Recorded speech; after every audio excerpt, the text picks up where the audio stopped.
等等，巴士一日行程。依家呢個係台中港歐嚟呢度，係啦，都有少少荒蕪嘅感覺，係啦。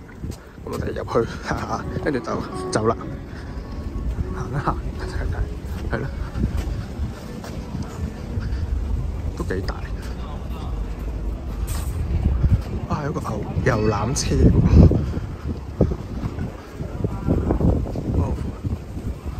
都幾多嘢賣講究嘢咧，喺度賣好多歐力嘅嘢，好出名嘅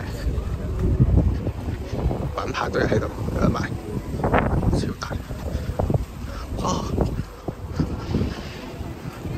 我哋嘅香港人叫超人喺度。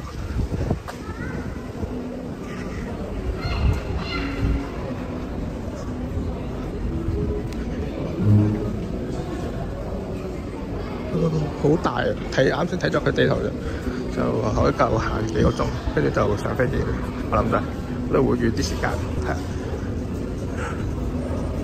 咁啊，呢個主題好似係做超人主題，好多怪獸同超人嘅嘢。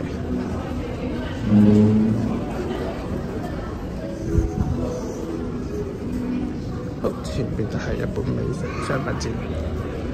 好啦，入去睇睇。過嚟係仲有一個主題，日本主題，係啊，有啲日本嘅嘢食啦，日本嘅展品都幾大嘅，睇上去好大。竟然有小米啊！入去睇睇先，小米食，吹氣好大個，吹氣公仔。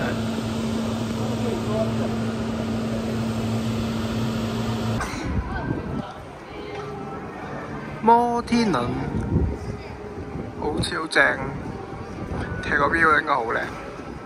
唔上嗰度係個機場攞嘅行李啦。總結咗咁多日嚟講係爽嘅，難得去放4日3夜嘅旅行去呢個台中呢度行下街食下嘢就咁啦，都唔錯嘅。睇下期待下一次去旅行啦，拜拜。